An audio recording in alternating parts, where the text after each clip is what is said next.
काली नजर। माँ, माँ, अरे क्या माँ माँ कर रहा है? बकरी का बच्चा है क्या? अरे माँ, मजाक छोड़ो। मुझे फाइनली वो मेन चौराहे वाली दुकान मिल गई है। अब देखना, आपका बेटा दुगनी स्पीड से पैसा कमाएगा। ओफो, ये क्या? मेरी ऑनलाइन मेकअप क्लास चल रही है। इतनी जोर से क्यों बोल रहे हो आप दोनों? अरे मेरी धर्म पत्नी जी, मेकअप क्लास बाद में करना। वो चौराहे वाली दुकान मिल गई है हमको। अरे वाह, रुको, मैं अपनी माँ को फोन लगाकर बता देती हूँ। अरे मैं भी अपने रिश्तेदारों को बता देती हूँ। कितनी खुशी की बात है। हाँ हाँ, मैं भी अपने दोस्तों को बता देता हूँ। 1 हफ्ते बाद रजिस्ट्री है। बस, घर में खुशी का मौका था। उन तीनों ने अपने अपने फोन उठाए और लोगों में बात फैलाना शुरू कर दिया। और रही सही कसर श्वेता बहू ने अपने पड़ोस में सबको बताकर कर दी। अरे वर्मा आंटी, अब हम भी जल्दी कार ले लेंगे। घर का रेनोवेशन होगा और ठाट से रहेंगे हम भी। अरे ऐसा क्या हुआ? लॉटरी बाटरी लग गई है क्या? अरे इस बार चौराहे वाली मॉल में हमको भी दुकान मिल गई है। दुकान नंबर 21, जो एकदम चौराहे पर है। अब ग्राहक बढ़ेंगे तो आमदनी भी बढ़ेगी ही ना। अरे वाह, कितनी खुशी की बात है। मैं बहुत खुश हूँ तुम्हें इतना खुश देख के। बाकी एक बात कहूँ, सबको मत बताते फिरना। किसी की नजर लग जाएगी तो खुशी की खबर वापस लौट जाएगी। हैं? ऐसे थोड़ी ना होता है। अब डरा रही हो। अरे सही कह रही हूँ, काली नजर कहते हैं इस चीज को। जब आप किसी को कुछ बताओ और वो काम बिगड़ जाए। अरे लेकिन मैं तो... तुमने सबको बता दिया ना? हाँ, फोन लगा लगा के। अब बच के रहना, काली नजर बड़ी खतरनाक होती है।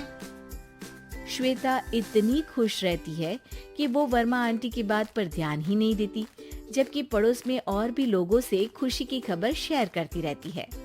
अगले दिन राजेश बहुत दुखी होकर घर आता है। अरे बेटा, क्या हुआ? मुंह क्यों सूजा हुआ है?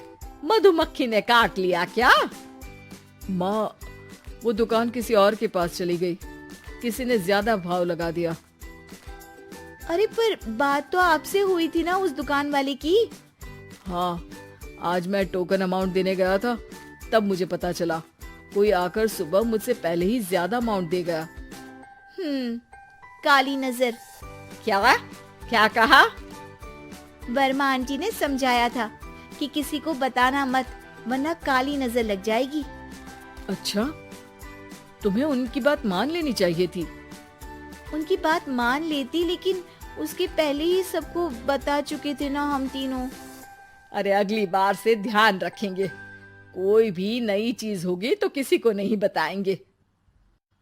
तीनों कुछ दिन ऐसे ही रहते हैं, पर एक दिन श्वेता को एक मेल आता है। राजेश, मेरा ऑनलाइन मेकअप कोर्स कंप्लीट हो गया। अब मैं खुद का पार्लर खोल सकती हूँ।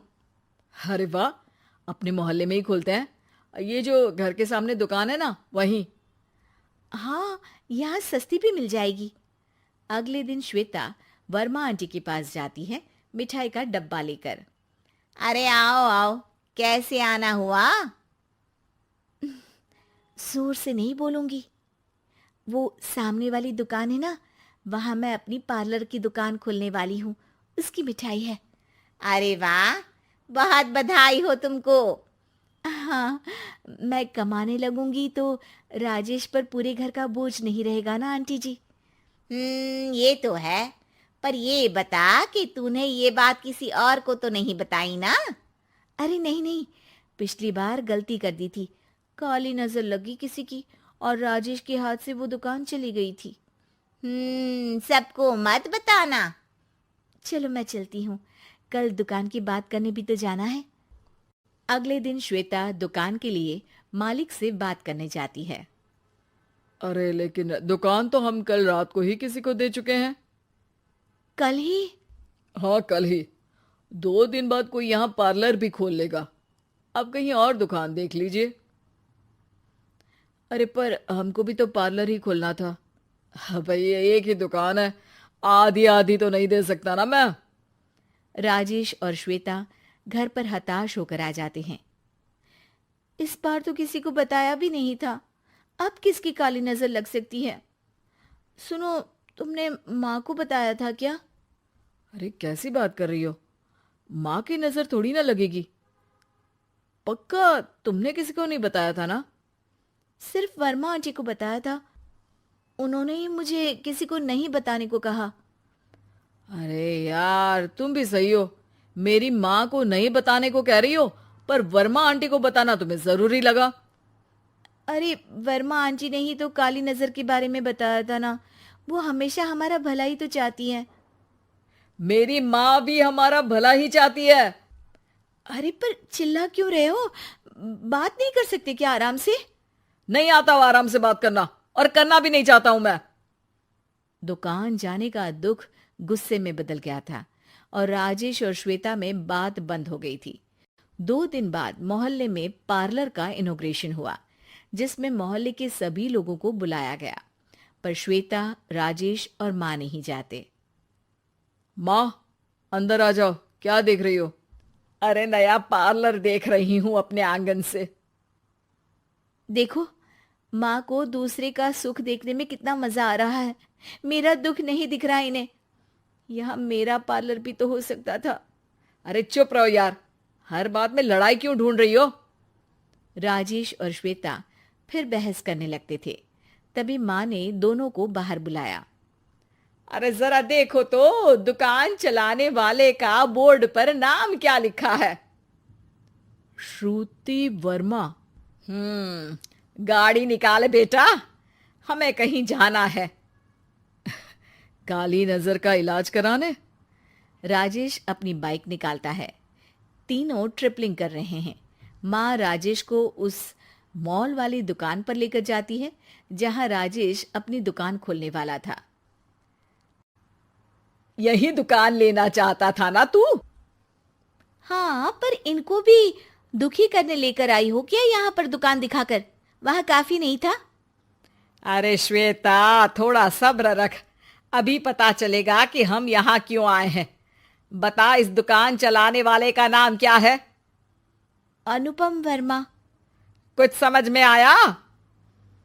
वो दुकान वाली श्रुति वर्मा, ये दुकान वाला अनुपम वर्मा, और हमारे पड़ोस में हमने उस दुकानों के बारे में बताया किसको था?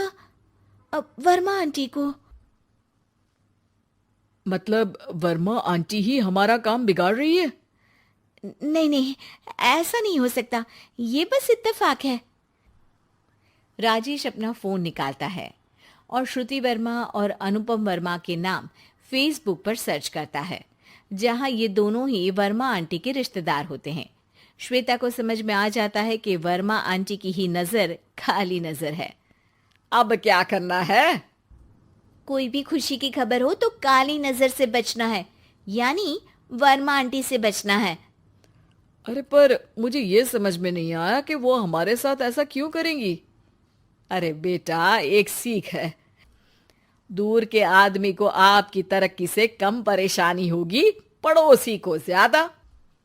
दोनों माँ की बात में हामी भरते हैं और अगला काम चुपचाप करने की कसम खाते हैं, ताकि आगे से वर्मा आंटी कोई काम ना बिगाड़ सके।